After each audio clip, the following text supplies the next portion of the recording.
capítulo 1, verso 19 a 21. Quem achou diz amém? Partiram, pois, as duas e chegaram a Belém. Assim que chegaram à cidade, ocorreu ali certo alvoroço por causa delas. E as mulheres da cidade comentavam: será que esta é Noemi? Mas ela lhe pediu: não me chames mais de Noemi, agradável. É mais próprio que meu nome seja Mara, amarga, porque Deus, o Todo-Poderoso, me tratou com amargura. Parti destas terras com as mãos cheias, e o Senhor me traz de volta de mãos vazias. Por que então haverias de me chamar Noemi, quando o Senhor se mostrou desfavorável à minha pessoa, e Deus me trouxe desgraça? Podem sentar. Eu agradeço ao pastor Edivan pela confiança, e honra de estar aqui ministrando a palavra. E você pode pensar assim: que texto é esse que foi lido, hein? Será que isso aí está na Bíblia mesmo?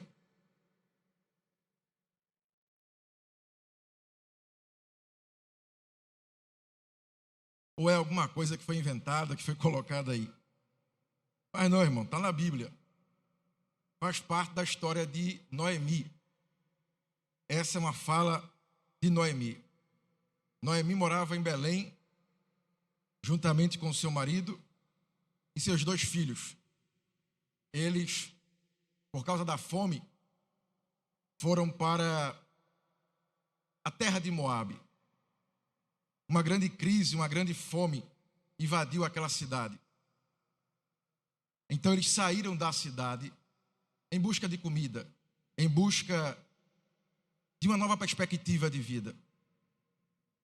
O problema é que quando chegou em Moabe, o marido de Noemi morreu. Passam-se 10 anos, os 2 filhos de Noemi também morrem. Antes de morrer, se casaram com 2 mulheres moabitas. Agora aquela mulher que era chamada de agraciada, uma mulher agradável, se torna amarga, porque ela perdeu tudo o que ela tinha. Ela já não tinha mais esperança, ela já não tinha mais alegria. Então ela decide voltar para casa, voltar para Belém. Afinal de contas, não tem mais o que fazer, não tem mais nada para fazer naquela terra da qual ela perdeu seus filhos e seu marido. Então ela chama suas 2 noras e tenta convencê-las a ficar em Moabe, para que elas possam reconstruir a vida. E ela vai seguir para Belém, e seja o que Deus quiser. Esse texto e essa história é que eu quero falar para você nessa noite. Falar sobre o tema: o Deus do recomeço. O Deus que faz coisas novas. O Deus que traz esperança. O Deus que escreve uma nova história. Quando Noemi olha para suas 2 noras, olha para a crise que ela está vivendo, talvez ela poderia pensar que chegou o fim. Por isso que a ideia é despedir as noras e seguir para Belém. Não tem mais jeito. Então a primeira coisa que eu quero falar aqui essa noite é: a crise não é um fim em si mesma. Tem alguma coisa que Deus quer nos ensinar na crise. Tem alguma coisa que Deus tem preparado que a gente só vai encontrar na crise. Com certeza, ninguém aqui gosta de passar por crise. Se você pudesse, você pulava a crise. Mas existe alguma coisa que Deus quer te ensinar, que Deus tem para você, que está em meio à crise.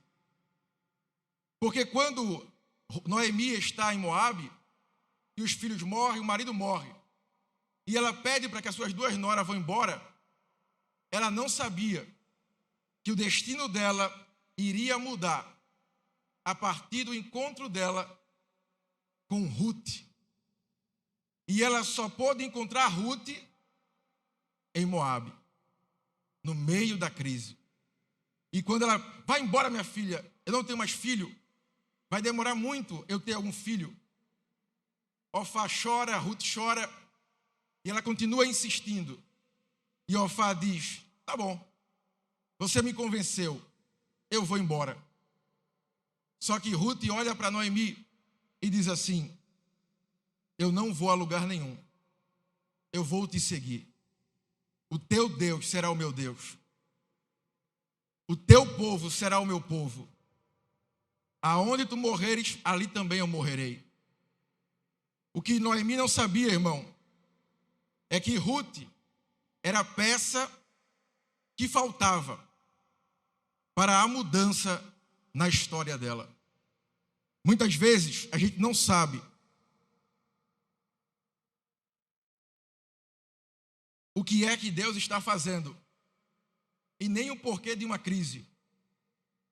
Mas em meio à crise existe uma peça que está faltando em nossa vida para que a gente comece a viver um novo recomeço. Deus permite que sejamos provados com um propósito de nos aprovar. Deus jamais, irmão, prova alguém para nos reprovar. Sempre que Deus prova alguém, Ele tem o propósito de nos aprovar. O processo pode ser doloroso, demorado, mas vale a pena. Porque a crise não é o fim, irmão.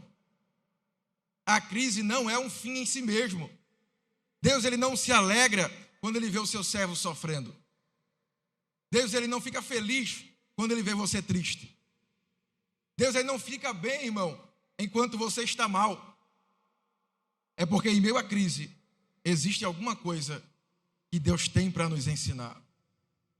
Em meio à crise existe alguma coisa que Deus está preparando para mim e para você. Observe que Noemi, sem Ruth, ela não era nada. Ia voltar amarga. Mas com Ruth, aquilo que Deus estava fazendo lá na frente estava começando a acontecer. Tem coisas que você não consegue ver, mas em meio à crise tem uma Ruth que Deus coloca em nosso caminho para que a gente consiga enxergar alguma coisa, um vislumbre do que Deus irá fazer lá na frente. E ainda que o processo seja dolorido, e ainda que seja demorado, eu preciso te dizer algo. A crise não é o fim. Você não vai morrer nessa crise. Deus não vai permitir que essa prova te mate. Porque o desejo dele, o que ele quer, é que você passe por ela. Em Moabe, Noemi conhecia Ruth, sua nora, que através dela o Senhor mudaria a sua história. Precisamos, irmãos, estar atento aos sinais, às oportunidades, às lições que Deus está nos dando. Porque enquanto você está olhando só para a crise, só para o problema, você começa a reclamar. Você perde o foco. E você perde a visão. Porque você não vai enxergar o que Deus está fazendo. Ou os sinais que Ele está te mostrando. O que é que uma mulher viúva igual a ela poderia ajudá-la? É uma coitada, só que ela é mais nova, então ela pode casar. Para mim não tem mais jeito, porque eu não posso trabalhar, mas eu vou mendigar, eu vou fazer alguma coisa lá em Belém. Mas tinha um sinal de Deus ali, que a luta, que aquela crise não era um fim em si mesma. Deus estava mostrando ali para Noemi, aquela mulher que se sentia amarga, um pouco de graça. Deus tem graça para você aqui essa noite. Tem um ditado aí que o pessoal fala, que é: se a vida está azeda, chacoalha um pouquinho, põe um pouco de açúcar, coloca gelo e faz uma limonada. Mas essa crise não vai te matar, irmão. Tem algum sinal de Deus. Tem alguma coisa que Deus está fazendo. Então abra os olhos nessa noite e enxergue graça do alto para você. Ruth disse a Noemi: não me insista. Eu não vou te abandonar. Eu não vou te abandonar. As duas seguem para Belém. Quando chega em Belém, é esse texto que a gente leu. Uma mulher amarga. Uma mulher revoltada. A ponto de dizer: Deus me trouxe desgraça. Todo mundo está comentando. Todo mundo está falando. Então ambas vão embora para Belém.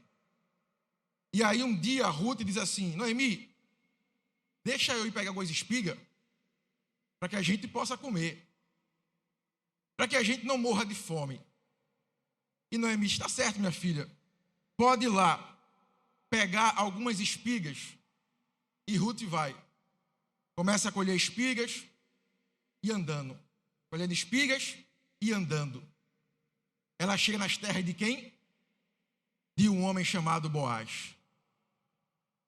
O segundo ponto é: Deus já preparou um futuro para nós.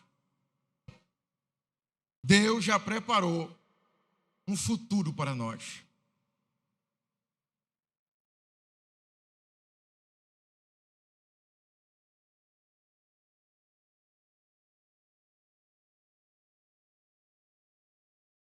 Irmãos, o capítulo 2 e o versículo 3.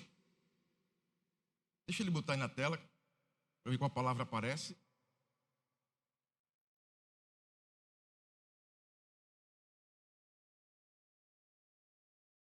Chegou ao campo. A minha versão vai dizer assim: por acaso entrou justamente na plantação que pertencia a Boaz. Essa palavra acaso, irmão, é acontecimento imprevisto, acidente. Alguém aqui acredita em acaso, irmão? Ninguém acredita, irmão? O povo aqui é crente mesmo, viu? Ninguém acredita em acaso. Um acidente, um imprevisto que deu certo. Pois bem, eu também não acredito em acaso. Aqui se chama soberania de Deus. Aqui se chama provisão de Deus. Ruth, meus irmãos, poderia colher espiga em qualquer campo, em qualquer terra. Mas aonde é que Deus leva ela? Para as terras de Boaz. Deus já tem preparado, irmão, o nosso futuro. Deus já tem preparado o nosso futuro. Talvez a gente nem enxergue, mas Deus está conduzindo a nossa história.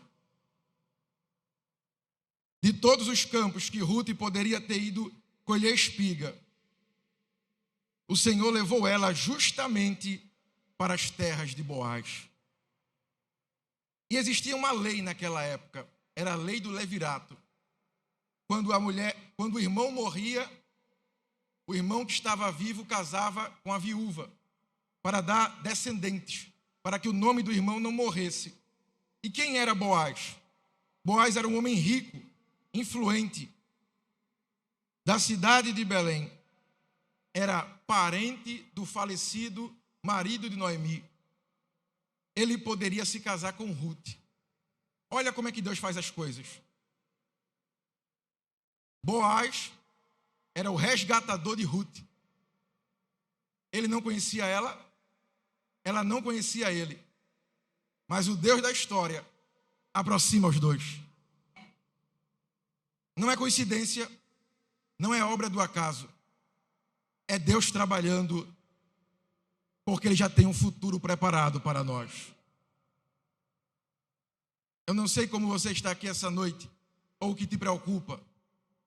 Tantas coisas fora do lugar, o quebra-cabeça exposto diante de você, e você não sabe o que fazer. Mas eu venho essa noite dizer para você que Deus já tem um futuro preparado para você. E assim como ele uniu Boaz e Ruth, sem se conhecer, o texto vai dizer acaso, outras versões vai dizer que ela foi para lá. Deus ainda faz isso na minha e na sua vida. Deus ele ainda usa situações para beneficiar o seu povo. Boaz era Deus dizendo para Noemi: eu tenho um futuro melhor do que o seu presente. Alguém crê nisso aqui, irmão? Eu vou repetir para você se alegrar nessa noite. Boaz era Deus dizendo para Noemi: eu tenho um futuro melhor do que o seu presente. Creia nessa noite que Deus ele tem um futuro para nós melhor do que o nosso presente.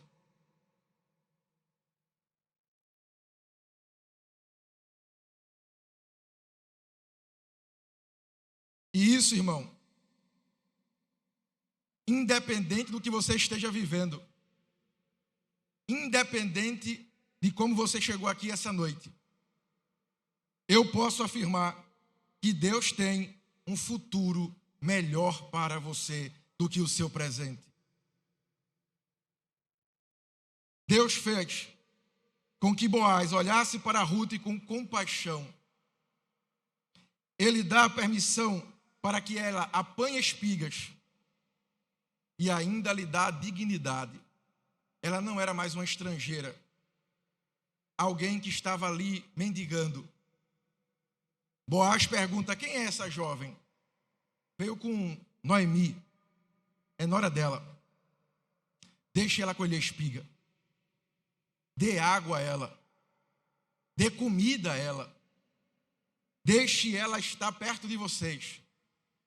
E no final, derrube umas espigas para que caia e ela apanhe. E Boaz chega perto de Ruth e diz assim: minha filha, não vai para outra terra, vem aqui amanhã. Deus já estava trabalhando, agindo. Noemi nem sabia, irmão. A notícia não tinha nem chegado lá ainda. Mas Deus, que escreve a história, que é autor da nossa história, já estava preparando tudo para mudar a história de Noemi. Creia nisso nessa noite, meus irmãos, que Deus ele tem um futuro melhor para nós. E Deus já preparou um futuro para mim e para você.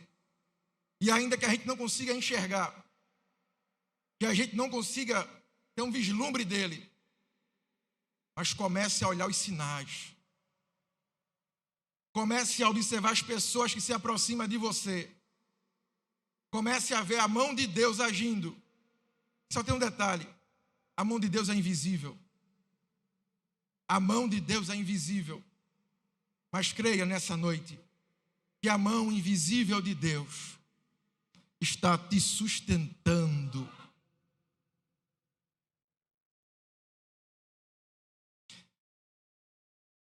Boaz se apaixonou por Ruth. Boaz era o remidor de Ruth. Alguém que poderia mudar aquela história. Quando eu olho para isso aqui, irmão, eu vejo que a gente só enxerga e só conhece o presente, o agora.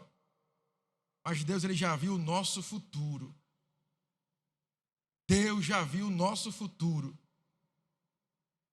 Por isso que muitas vezes você vai ver alguém que é bem-sucedido na vida, em qualquer área que seja, ele diz assim: se eu pudesse dar um conselho ao meu eu, há 20 anos atrás, e aí escreve os conselhos.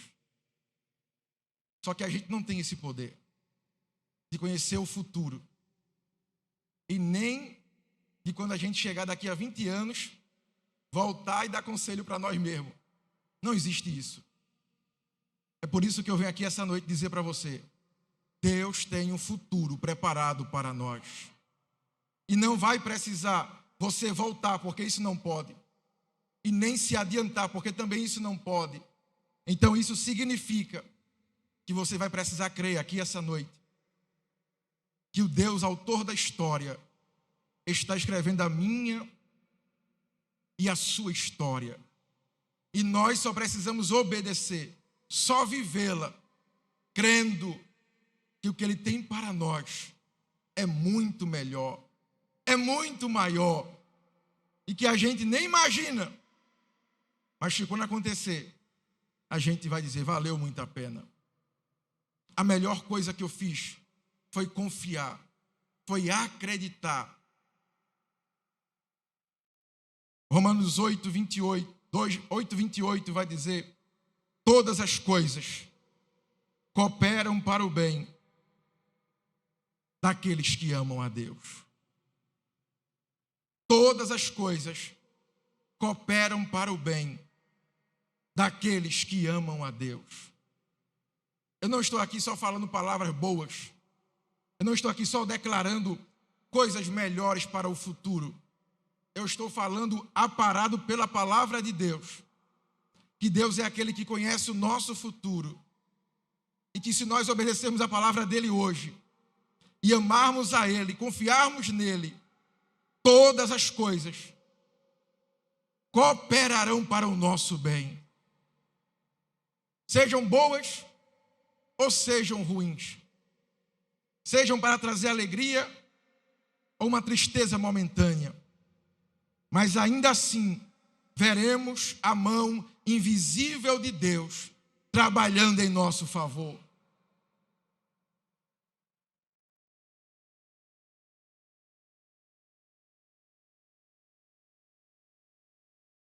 Só que tem um problema ainda. Existe outro homem que é o primeiro remidor. E agora está o problema. Humanamente falando, Boaz não pode fazer nada. Ele até gostou de Ruth. Mas se o outro homem quiser, ele pode remir ela. Então Boaz vai procurar aquele homem na entrada da cidade, porque é ali que ficavam os nobres, é ali que ficavam os homens de influência da cidade. E Boaz está ali juntamente com homens para ser testemunha. Aquele primeiro remidor passa, e Boaz diz assim, olha, Noemi voltou para a cidade, e ela tem um terreno, se você quiser, é direito seu, tomar ele, resgatá-lo. E ele fala, coisa boa, eu quero. Aí Boaz diz assim, mas tem um problema. Qual é o problema? Se você resgatar o terreno, vem junto Ruth, para que a descendência de Quilion não morra. Então eu não quero. Aí Boaz diz, ô glória. Aqui acrescento o meu, viu, meu irmão? É acrescentares. Percebe que tem empecilho que é humano, irmão? Percebe que tem situação que é humana? Boaz poderia dizer assim, eu tentei, eu até queria, mas não tem como. Eu não posso fazer mais nada. Só que quando Ruth disse a Noemi, olha o que Noemi disse a Ruth, aquieta o teu coração, minha filha. Porque Boaz não vai se aquietar enquanto não resolver este caso. Deus deu até esperança à mulher amarga, irmão. Deus trabalha de uma forma que a gente não entende. Já pensou, irmão? A mulher do texto que a gente leu logo no início, falar isso agora? Deus é aquele que dá esperança a quem não tem mais esperança. Deus é aquele, irmão, que dá alegria para aqueles que estão tristes. Deus, irmão, estava trabalhando. Viu o que eu falei? Os sinais. Noemi não estava no campo. Mas o Deus que fez Boaz se apaixonar por Ruth já estava se revelando para Noemi lá na casa dela. E enquanto Ruth vinha alegre, Noemi poderia dizer o quê, irmão? Para com isso. Para com essa história de casar de novo. Esse homem só quer abusar de você. Se afaste dele. Mas o Deus que trabalha em Boaz é o Deus que trabalha em Noemi. Porque Deus, ele trabalha, irmão, de forma harmoniosa. Deus trabalha de forma harmoniosa. Deus falou com Boaz para que ele se apaixonasse, colocou sentimento. Mas também foi lá em Noemi e tirou toda a amargura. Creia nessa noite que o Senhor pode tirar toda a tristeza do seu coração, toda a angústia nessa noite, em nome de Jesus. Isso é interessante, irmão, porque me faz lembrar. Eu estava dando aula na IBD lá em Quebrangulo, e a gente falando sobre sofrimento, né, que foi a última revista. E eu falei assim, cuidado com quem você pede conselho, porque se a pessoa estiver ferida, ela vai te ferir e induzir ao erro. Aí eu vi uma irmã que estava separada, aí eu falei assim, não, a irmã não. Aí eu falei assim, não vou perguntar à senhora não, porque pode ser que a senhora fale justamente o que eu falei. Já me procuraram já, pastor. Uma mulher veio me procurar, disse que o casamento estava assim, estava assado, e eu disse para ela, se separe. É a melhor coisa, aconteceu comigo. Aí ela, amém, amém, amém. A gente, irmão, quando vai ouvir alguém, pedir conselho a alguém, se a pessoa estiver ferida, ela vai nos ferir. Mas o Deus que estava trabalhando lá em Ruth, também trabalhou em Noemi. Porque Noemi poderia ser negativa, poderia induzir ao erro, a se afastar de Boaz. Mas Deus também estava trazendo agora alegria para o coração de Noemi. Creia nessa noite, que quando Deus quer, irmão, Ele trabalha lá, mas trabalha aqui também. E o contrário também é igual. Deus fala com você aqui. E quando você chega em casa, Ele já foi lá também. Noemi não sabia de nada, mas disse, minha filha, pode ter certeza, Boaz vai resolver esse negócio. Já deu certo. Já deu certo. Boaz toma Ruth como a sua esposa. Abra aí, irmão, capítulo 4, verso 14 e 15, por favor.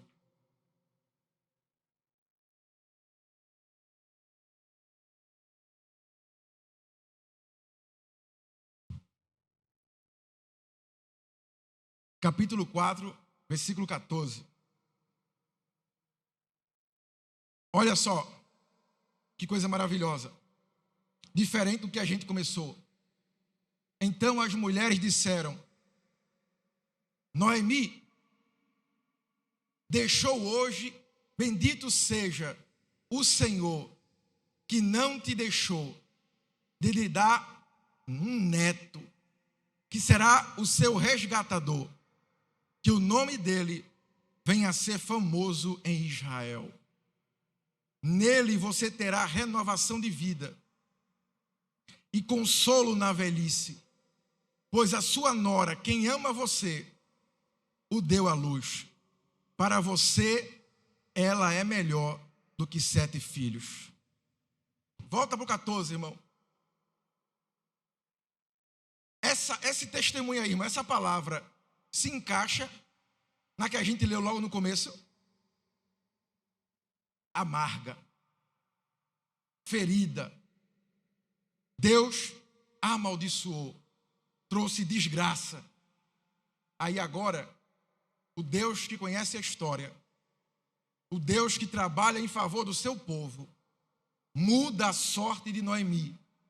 E as mulheres de Belém vão dizer, Noemi, bendito seja o Senhor. Percebe que o que Deus vai fazer na minha e na sua vida todo mundo vai saber que foi ele. Não vai dizer assim, Noemi é muito sortuda, Noemi é muito boa.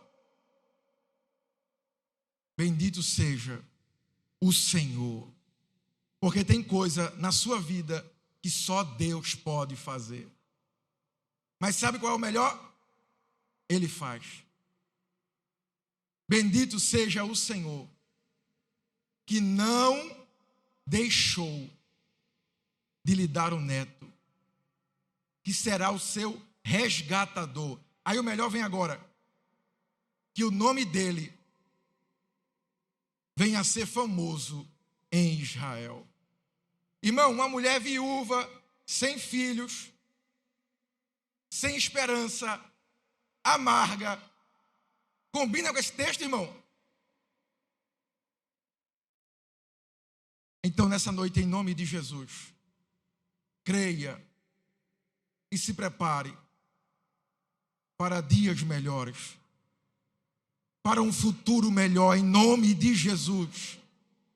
Porque não importa como a gente começou, não importa o meio, o que importa é como vamos terminar.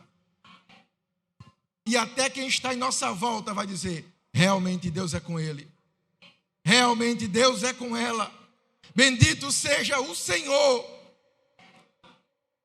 Ainda vão profetizar que o nome dele seja famoso em Israel.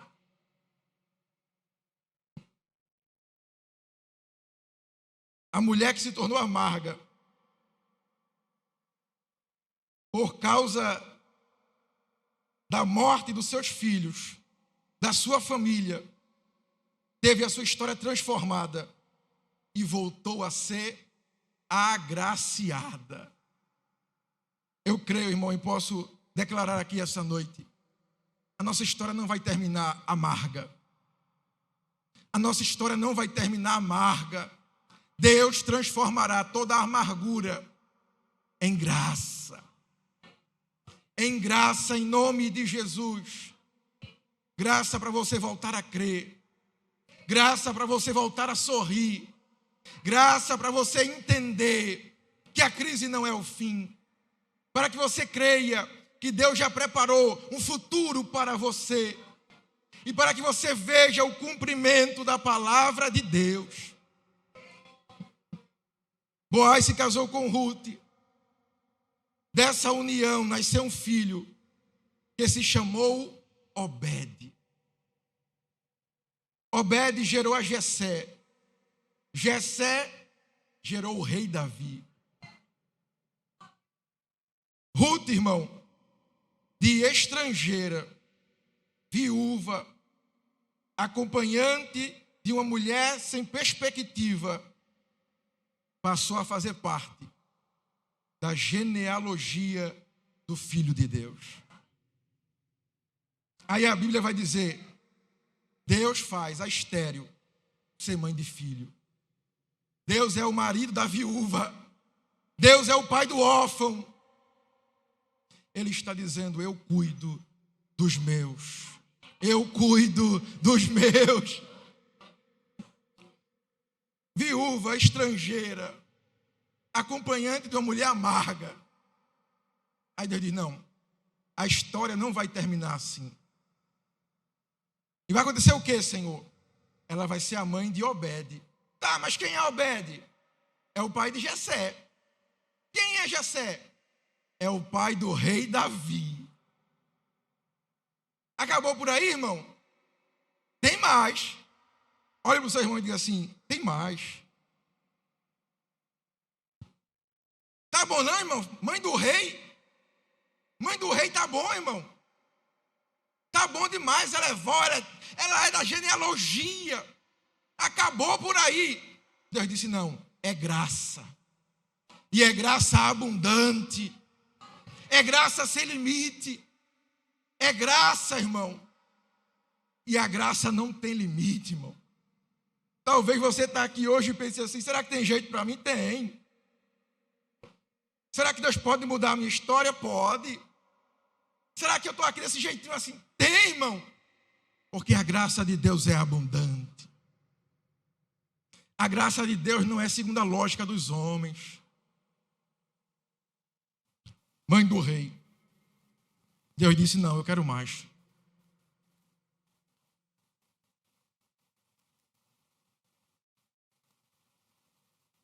Eu quero mais. Da descendência de Davi, eu vou levantar um rei, que será o rei dos reis, o Senhor dos senhores. Da descendência de Davi, não deixará de ter alguém sentado no trono. Não estava falando de Salomão, não estava falando de Absalão,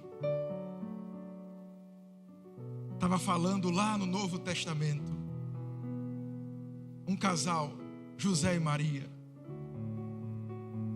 Uma mulher que nunca tinha sido tocada ainda por homem. E o anjo diz assim: descerá sobre ti a unção do Altíssimo, e o Salvador do mundo nascerá de ti. Nasce Jesus, da descendência de Davi, da descendência de Ruth. Mateus capítulo 1, verso 5. Obed gerou a Jessé, Jessé gerou a Davi. De quem? De Ruth. De Ruth, o nome da estrangeira, o nome da desconhecida, o nome da mulher que tinha perdido a sua vida, a sua esperança. Noemi estava ali representada em Ruth, porque Deus é aquele que traz novos recomeços para nós. E eu encerro dizendo para mim e para você, eu e você também precisávamos de um resgatador. Eu e você também éramos estrangeiros, pecadores, rejeitados pelo mundo, desprezados, distantes da glória de Deus. Ninguém queria se casar com a gente, irmão. Ninguém queria remir a gente. O diabo abusava de nós, nos chamava de escravo, nos chamava de alguém sem valor. Essa daí não presta para nada. Esse daí não serve para nada. Aí Jesus disse: eu vou resgatá-los. Eu a quem enviarei? E quem há de ir por nós? E Jesus disse: eis-me aqui, envia-me a mim. Estávamos lá, sem valor, sem importância. E Jesus disse: qual é o preço para eu comprar, para eu remir? Tem que ser valor de sangue, sangue de um inocente. E Jesus pagou o preço por mim e por você, morrendo na cruz do Calvário. É por isso que Ele tem um futuro para você. É por isso que Ele é um Deus de recomeço. É por isso que Ele não desiste de nós, porque Ele nos resgatou, irmãos. Ele pagou o preço por mim e por você. Ninguém aqui tinha importância, ninguém aqui tinha valor. Aí o Senhor disse: mas eu dou valor, eu dou importância, eu dou um nome. Você pode adorar a Ele nessa noite. Você pode adorar a Ele nessa noite.